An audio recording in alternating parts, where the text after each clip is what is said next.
सैनिक भाइयों नमस्कार, राम राम, सत श्री अकाल, सलाम वालेकुम। मैं अभी भाई बागपत में हूँ और आज बागपत में वैसे दूसरा दिन हो गया मेरे को लगातार आते हुए। थोड़ा कॉलेज में मेरे को काम था, ला कॉलेज में, तो उसी के कारण। और जब भी बागपत आते हैं तो बड़ा अच्छा महसूस होता है, और वो इसलिए होता है क्योंकि सैनिक संघर्ष जीवन में बागपत से बहुत कुछ सीखने को भी मिला। बहुत ही अच्छे अच्छे बुजुर्ग जो मेरे पिता सम्मान है उनका भी आशीर्वाद मिला, शिक्षा भी मिला उनकी। और एक तरह से हमारे जो बागपत के बुजुर्ग हैं, पूर्व सैनिक हैं, उनके शिक्षा से हमने पूर्व सैनिकों को देश भर में जगाया भी है। मैं पहले आप लोगों को दिखाता हूँ बागपत का। ये भाई बागपत का चौक है, क्या नाम है इसका चौक का, दिखाते हैं। शहीदे वतन अशफाकुल्लाह जी का ये स्मारक है। बहुत ही बागपत वैसे यार बहुत प्यारा शहर है, और पूर्व सैनिकों के लिए एक और भी खास है मेरे हिसाब से। बागपत में सीएसडी कैंटीन नहीं है, तो बागपत के पूर्व सैनिक सोनीपत की सीएसडी से सामान लेके आते हैं। मतलब ऐसा लगता है जैसे सोनीपत और बागपत एक ही डिस्ट्रिक्ट हो सैनिकों के लिए, क्योंकि सोनीपत हरियाणा में है, बागपत उत्तर प्रदेश में है, पर बॉर्डर के ऊपर है, और दोनों ही डिस्ट्रिक्ट में मेरे ख्याल में 14-15 किलोमीटर की ही दूरी होगी। तो ज़्यादातर जो पूर्व सैनिक हैं बड़ौद के, बागपत के, ये सोनीपत में ही ज़्यादा जाते हैं। और वैसे हमारी रिश्तेदारी भी है भाई, मेरे तो खुद के परिवार की बहुत सारी रिश्तेदारी हैं बागपत में। मैं फिर बागपत के बुजुर्ग सैनिकों को प्रणाम करता हूं और प्रार्थना करता हूं परमात्मा से कि आप का स्वास्थ्य, आपकी उम्र चढ़ती कला रहे, और जैसा भी आपका समय लगे सैनिकों के संघर्ष में, जिस तरह से बागपत के पूर्व सैनिकों ने पहले भी बढ़ चढ़कर हिस्सा लिया है, आगे भी वो अपने आने वाली पीढ़ी के लिए बढ़ चढ़कर संघर्ष के साथी बने।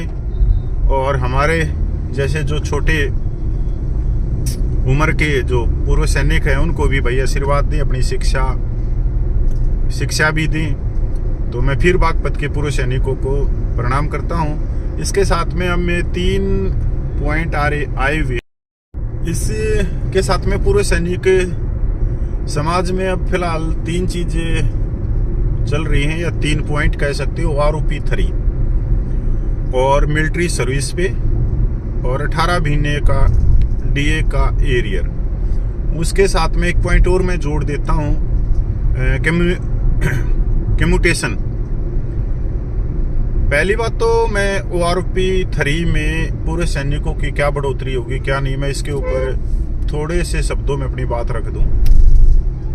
क्योंकि अब 2 चीजें आप लोग देख रहे हो। एक तो जो यूट्यूबर हैं कोट टाई वाले, वो सैनिक समाज के पूर्व सूबेदार ऑन रेडी हैं, जो पूरे दिन सिर्फ पे जवानों को बरगलाने का काम, उनका कोट टाई पहन के, नहा धो के, सेंट साबुन लगा के।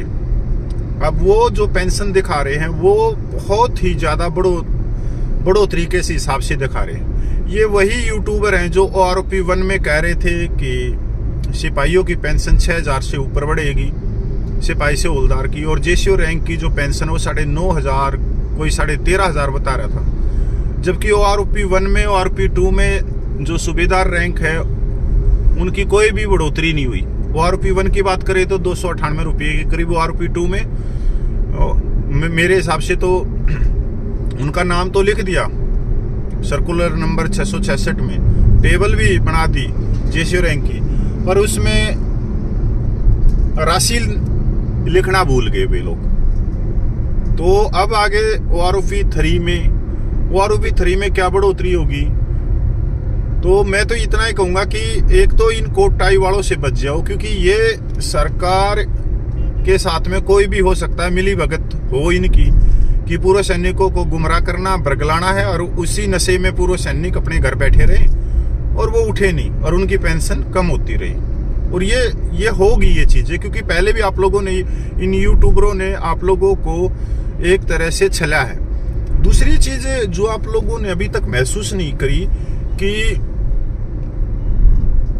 जो आप सोशल मीडिया खासकर व्हाट्सएप यूनिवर्सिटी के ऊपर टेबल देख रहे हो, और ये टेबल जो निकाली जा रही है कि सिपाही की, हौलदार की, ऑनरेडी कैप्टन की बढ़ोतरी दिखाई जा रही है, ये एक तरह से झूठ फैलाया जा रहा है। और ये झूठ के पीछे है जो ऑफिसर हेड संस्थाएं हैं, खासकर वो हैं।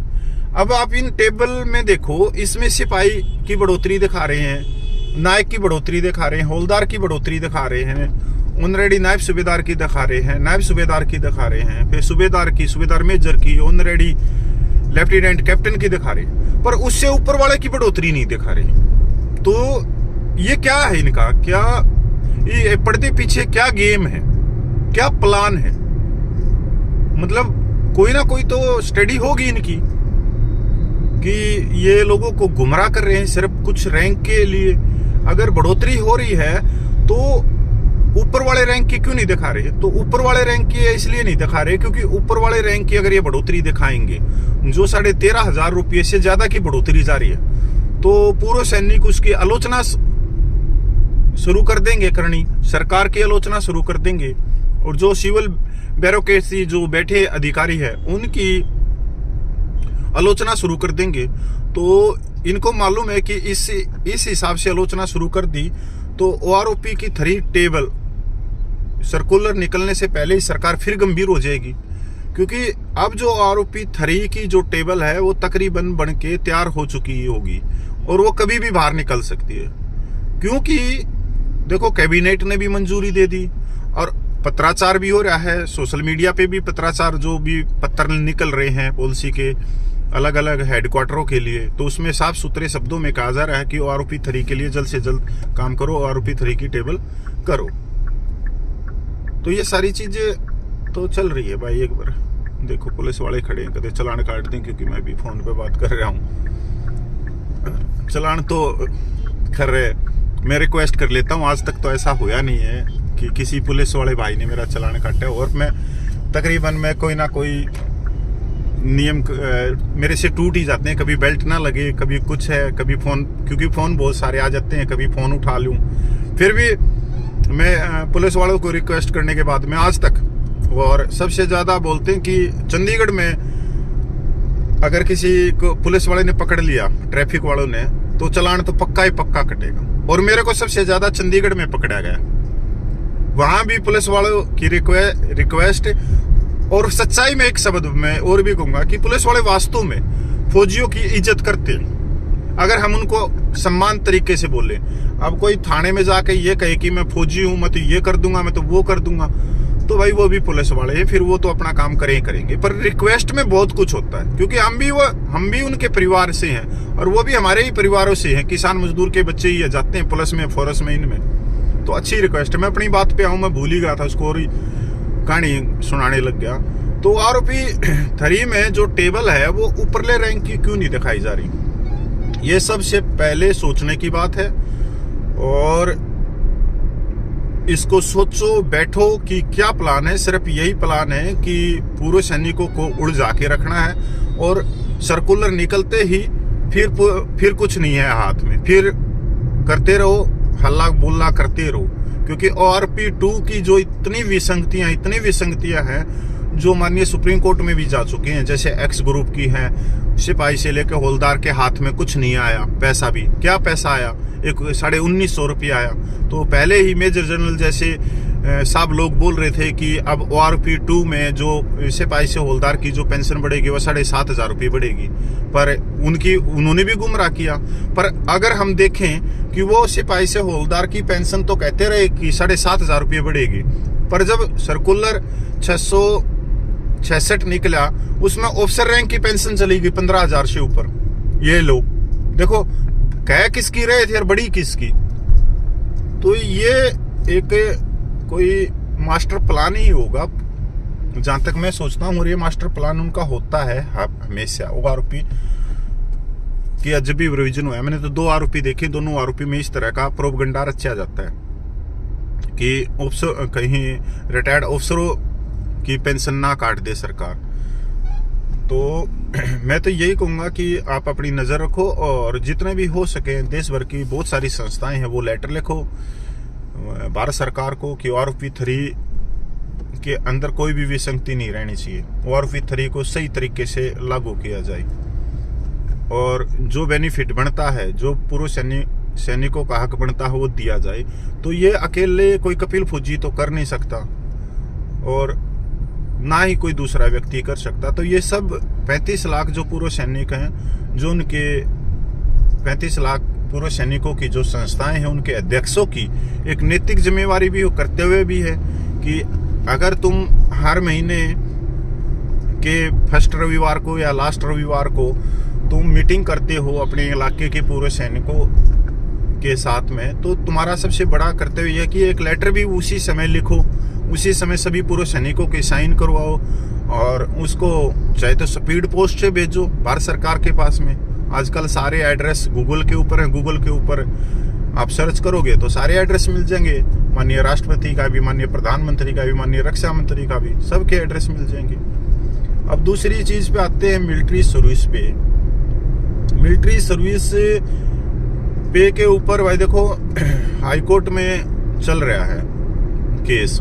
चलो वो तो हाई कोर्ट का भी फैसला नहीं आया है, वो तो फैसला के बाद में ही पता लगेगा कि ये फैसला कहाँ तक प्रभावित करता है। क्या माननीय न्यायालय पूर्व सैनिकों के हक में फैसला देता है? अगर फैसला पूर्व सैनिकों के हक में आया तो पूर्व सैनिकों की जो मिलिट्री सर्विस पे है वो 15,500 हो जाएगी।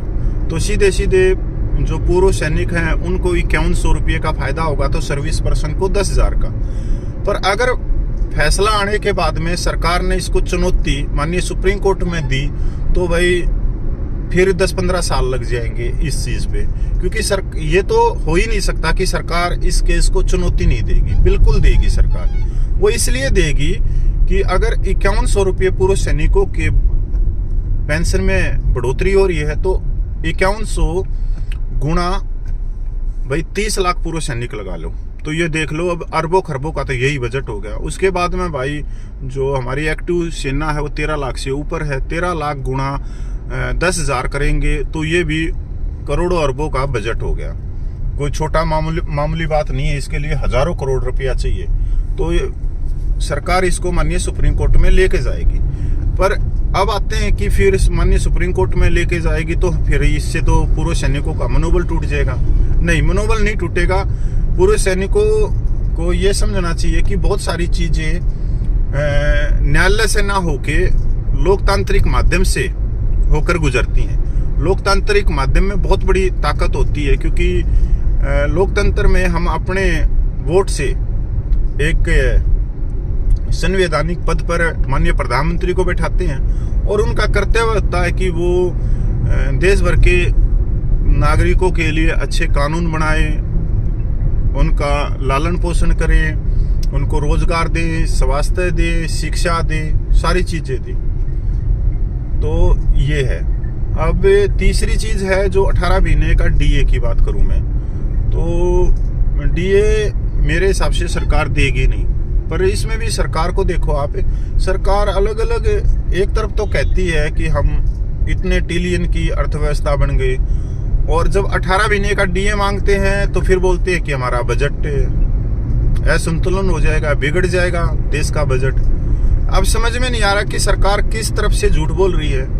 अब चुनाव में तो कहती है कि 5वीं अर्थव्यवस्था है विश्व में, और कुछ जब बात आए कर्मचारियों के हित की तब सरकार अपने जोड़ी फाड़ के खड़ी हो जाती है कि हमारी तिजोरी में कोई पैसा ही नहीं है। तो ये सरकार का ही रूप होता है राजनीतिक पार्टियों का, इस तरह से गुमराह करना और वोट को खींचना। और अब जो तीसरी बात है वो है कम्यूटेशन की। कम्यूटेशन के ऊपर देखो माननीय Punjab and Haryana high court Chandigarh का फैसला आया। वो फैसला जो आए वो आए जो पंजाब के जो कर्मचारी हैं उनके लिए, हरियाणा के कर्मचारी हैं उनके लिए, और उनका कम्यूटेशन जिनका कटते हुए 11.5 साल हो गया, उस पर रोक लगा दी माननीय सुप्रीम कोर्ट ने। और उसके बाद में उन्हीं केसों का हवाला देते हुए कुछ हमारे पूर्व सैनिक गए हैं AFT में, दिल्ली, जो AFT की बड़ी बेंच है, प्रिंसिपल बेंच कहेंगे हम AFT दिल्ली की, तो वहां से भी स्टे लग गया 11.5 साल का ऊपर का। तो अब भी बहुत सारे सैनिक के जो संस्थाएं हैं या जो इन संस्थाओं के अध्यक्ष हैं, उन्होंने अपनी अपनी दुकानें खोल दी, और एक दुकान नहीं खुली हुई, अभी फिलहाल 4-5 दुकानें खोल दी कम्यूटेशन के नाम से, कि जिनके भी 11 साल से ऊपर हो गया कम्यूटेशन कटते हुए, वो हमारे पास में आइए, हम उनका कम्यूटेशन नहीं लगने देंगे, कम्यूटेशन पे रोक लगवा देंगे। और ये जो दुकानें खुली है, इनमें जो रेट इन्होंने लिखा है अपने बोर्ड के बाहर, किसी ने 3,500 हैं, तो किसी के 4.5 हैं, किसी के 5.5 हैं, और एक के तो 10,500 रुपये हैं हैदराबाद वाले के। और उसने तो हद ही कर दी कि जिसका कम्यूटेशन 2 साल हुए कटे हुए, मतलब 2 साल पहले भी वो रिटायरमेंट आया है, तो वो भी हमारे से संपर्क करो, आगे हम उसका कम्यूटेशन नहीं कटने देंगे जब उसकी 11 साल हो जाएंगे। मतलब उसको 11 साल, मतलब अभी तो उसको 2 ही साल हुए हैं, 2 साल पहले वो रिटायरमेंट आया, पर उसको ऑफर दिया जा रहा है अगले 10 साल का, कि वो जिएगा मरेगा वो तो भगवान के हाथ में है। मतलब इस तरह के ये, इनको हम धोखेबाज ही कह सकते हैं, लुटेरे कह सकते हो आप लोग इनको, कि बस जितना भी पैसा खींचना है वो खींच लो, और आप अंदाजा नहीं लगा पाओगे कि ये करोड़ों रुपया खींचते हैं, इससे करोड़ों रुपया आप ये लगा लो। अगर एक दुकान के अंदर अगर 2-2 हजार पूर्व सैनिक भी इनके पास चले गए और अपनी जेब कटवा ली, और उनसे इन्होंने 5-5 हजार रुपये, कम से कम 5-5 हजार रुपये भी लिए, तो देख लो भैया 5,000 गुणा 1,000।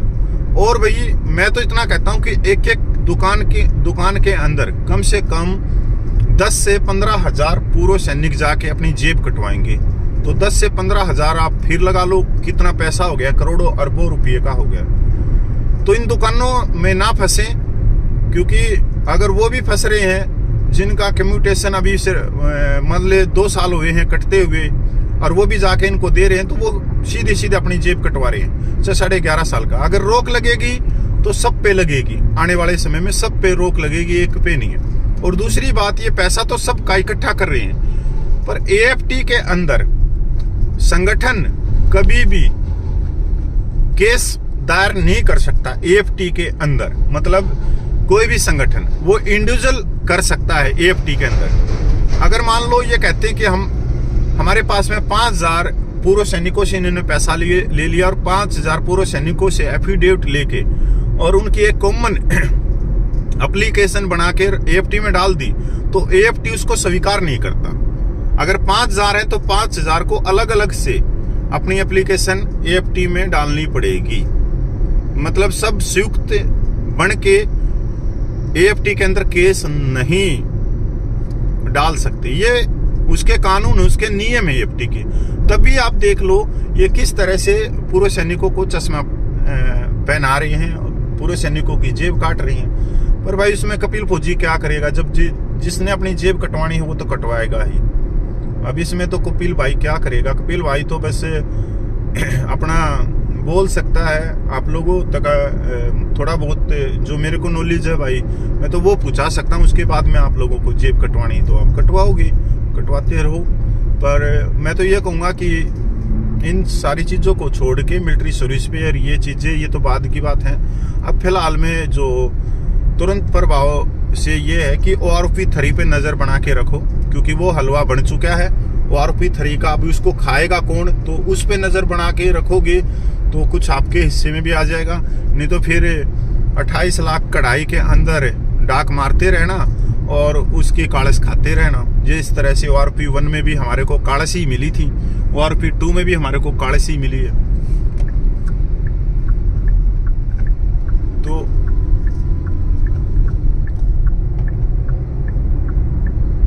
ORP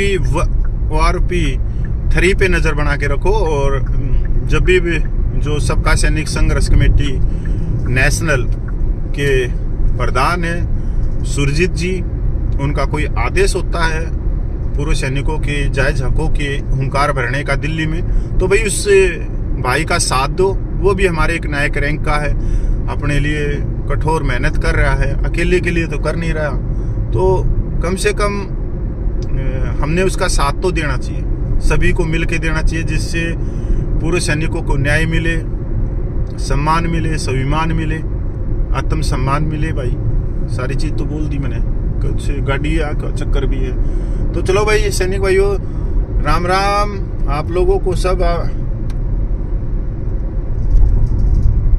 आप लोग सब अपने घर परिवार में खुश होगे और हमेशा अपने स्वास्थ्य का ध्यान रखो और परिवार का ध्यान रखो, बच्चों की पढ़ाई का ध्यान रखो। बस यही है पूर्व सैनिकों का, ये सबसे बड़ा काम यही होता है घर के अंदर, कि अब तो पोतेओं का ध्यान रखो, बस उनके साथ में खेलो कूदो, उनको हंसाओ, खुद हंसो। जय हिंद, वंदे मातरम।